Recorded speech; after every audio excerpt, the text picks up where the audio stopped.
This video provides details about how the National Cancer Institute's Data Commons Framework Services, or NCI DCFS, can connect to your data and reviews the data nodes requirements and acceptance criteria for making the data available in the Cancer Research Data Commons, or CRDC. After a brief introduction to the NCI DCFS and the CRDC, details will be provided for how to make buckets and data accessible, how to use Fence and the OAuth client, and how to test access using DCF Staging. Finally, the steps required to make your data node accessible in CRDC with DCFS Production will be briefly discussed. The Data Commons Framework Services, or DCFS, facilitate creating and operating data commons and provide resources for working with data commons and cloud resources.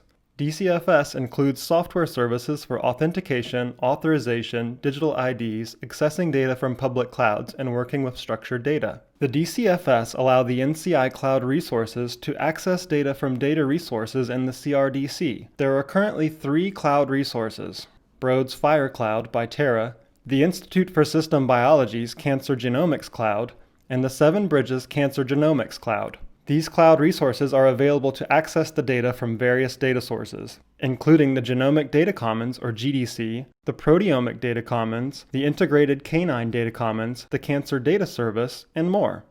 A data node manages data in cloud storage, which are served through the Data Commons Framework Services, or DCFS. Cloud resources stream data from the DCFS and may manage user workspaces independently.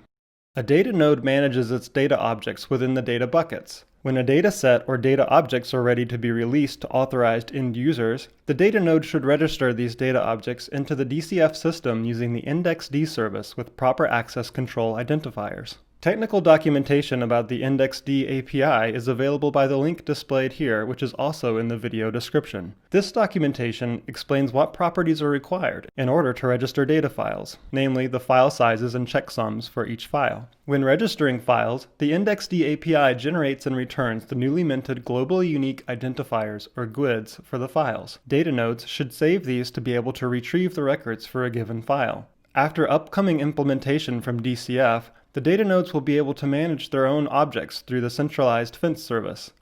For testing at this stage, data nodes should provide the NCI DCFS with the lists of data objects to populate. Data buckets will still be managed by the data nodes, which should grant DCFS read access to their buckets after receiving the DCFS AWS account ID. After DCF gets access to the buckets and objects are registered in IndexD, authorized users will be able to access data via pre-signed URLs. It's worth mentioning several principles. The buckets that data nodes own can be configured so that it's the requester who pays for egress. For requester pays buckets, please consider the burden on the user. When Fence generates pre-signed URLs for data access, DCFS will pay for the API calls and data egress. The bucket logs will contain entries logging the generation of pre-signed URLs by DCFS. The buckets will track data access by keeping metrics on end user names and IDs. Data nodes must register as OAuth clients with the DCF to allow them to interact with DCF systems on behalf of their users. DCFS administrators will register the new OAuth client for the data node and share the credentials for it. After a data node is registered as an OAuth client, it will need to implement the client-side logic for OpenID Connect, or OIDC handshake. OIDC is a standard protocol that has libraries in different languages. In this example, you can see the Login button provided by the Seven Bridges Cancer Genomics Cloud OIDC client implementation. Detailed technical documentation on the OpenID API is available on the openid.net website, which explains how Fence acts as identity provider. High-level documentation on the auth flows in Fence, including client registration and basic OAuth flows, is available in the Fence GitHub repository. After the client is set up, when users log into Fence, the client will receive 3 tokens for this user: an ID token for user authentication, an access token, which that client can use to make requests to the DCFS system on behalf of the user, and a refresh token for retrieving new access tokens. The access tokens are short-lived for security purposes. Generally, a client will use the access token and send it in the authorization headers for requests made to the DCFS APIs.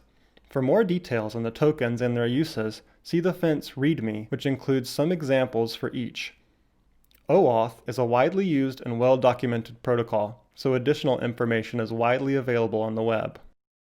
Integration of a data node with DCFS starts with configuring a prototype or staging environment. DCFS will provide data nodes with access to the staging environment, which is used to help the data node and cloud resources test the integration.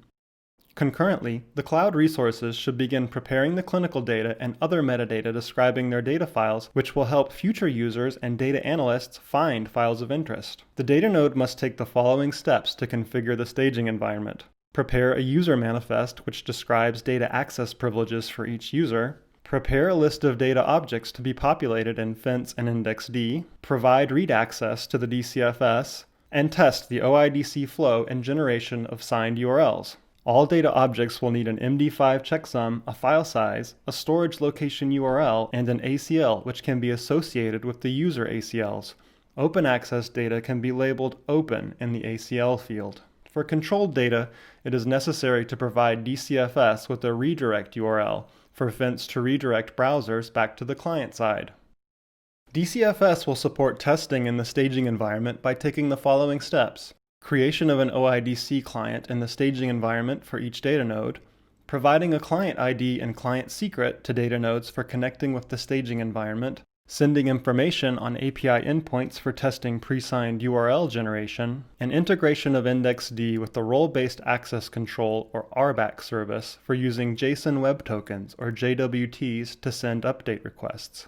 Ultimately, what this means is that data objects will be namespaced for each data node, and each data node will be able to manage their objects through one central fence instance. The staging environment is recommended for data nodes and cloud resources to test access via NCI DCFS. The protocol for configuring the production environment is very similar to that of the staging environment. A data node can have their data indexed by NCI DCFS by providing access to the data, providing a manifest, and communicating that information to the NCI DCFS team. The DCFS team will then update the manifest with the locations of data and provide information to cloud resources that is needed to prepare their systems. Once Index D is configured in the production environment, data is available to authorized users via open APIs. It is worth mentioning that the prefix for CRDC data nodes is DG.4DFC. GUIDs can be resolved by using the resolver service at dataguids.org.